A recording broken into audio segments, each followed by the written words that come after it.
Hello everybody and welcome to PhotoChat Vlog on YouTube with me, James Davies. Now let's start with a disclaimer. I may have mentioned street photography in the title of this video, and I'm going to start talking about it in the conventional sense, but it may not be what you think of street photography by the end.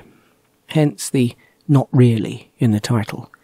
But please stick with me if you can, because I think this is interesting. Now there's a photograph of me taken in 1995 on East 75th Street in Manhattan in New York City. It was the first time I'd been to the USA, and I was on a university field trip.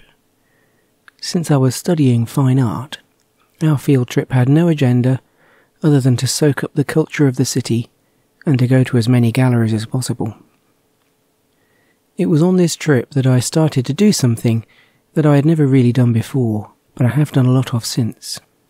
So one afternoon, we were wandering around Broadway, and we went into the Guggenheim Soho, which was a branch of the Guggenheim Museum that's actually now closed, and we saw an exhibition of paintings by Antoni Tàpies. Tàpies, as he's known, was a Spanish abstract artist who painted with a palette of dark, earthy tones in a thick impasto, sometimes sagging under its own weight.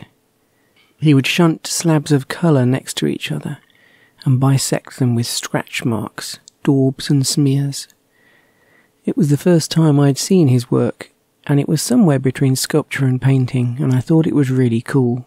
And afterwards my group of friends all went out into the street, and one of them said, "Look at the pavement. It's all like Tàpies." And he was right.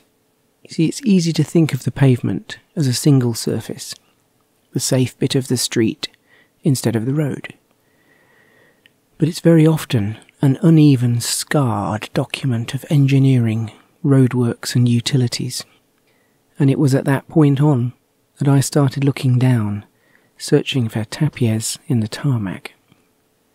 And this is perhaps why, in terms of street photography, I have probably taken more photographs of the actual street than I have of the human life on the street. Now, after a couple of years of lockdown and not being able to travel very far or wide, your own surroundings can end up seeming kind of boring. And if you live in a town like I do, it can all seem really samey and homogenized. For some people, and I'm not averse to this, it's the human life on the street and that familiar variety which makes a town an interesting place to take photographs. But it's really quite strange when you think of how ordinary or typical or similar or even boring you might think where you live is, why we don't in fact consider how very varied everything is that is all around us. I love pavements, and in particular, I love it that it's a surface that is meant to be reasonably homogeneous, but which often bears the scars of interventions like digging up the road. Or it has design decisions like the use of different materials, or it has information added to it like paint marks or plaques, or it has interfaces to other areas like manhole covers. Daily, we walk around probably oblivious to these things. But look down when you walk out next, and you will see the patchworks that mark where work was done over the years.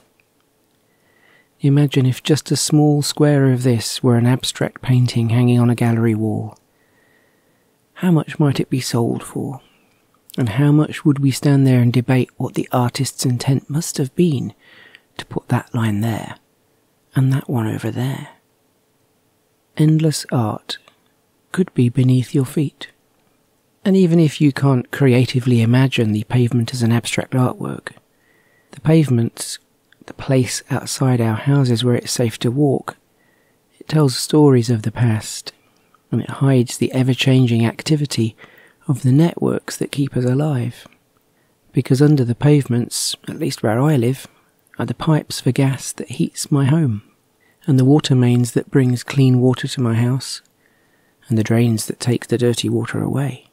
And also, under my street, are the cables that bring my house its electricity.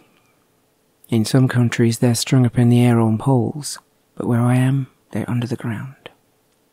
Now near my house at the moment, they're digging up the pavement to replace the old clay drains with meters and meters of new plastic pipes. And further up the street, is where they were working a couple of weeks ago, with just a thick scar of new black tarmac against the old grey pavement as evidence of all of these things beneath the surface. And on that surface, the pavement does house the little access points to each of these networks, manhole covers and little flaps and hatches that let us get down to each network for adjustments without digging up the whole road. Even they tell their own stories, not just of what they are, but also of companies past and present who left their names and logos in the iron and the plastic. Some of these companies are as extinct as the dinosaurs in relative terms, but they live on in these almost indestructible doorways down into networks that connect us, including the telephone and internet connections that bring my voice in zeros and ones into your ears right now. It's amazing, really. All those zeros and ones crammed with human experiences and emotions, all flying around side by side underneath our feet.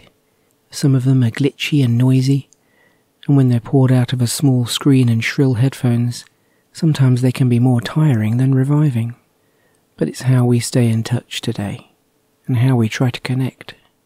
Just like me right now, reaching out to you, hoping you'll reach back with a sign of whether you like this, maybe letting me know where you are in the world. Thank you to everyone who leaves a comment and encourages me to keep making videos. I will see you in the next one, but until that time, take care and enjoy your photography.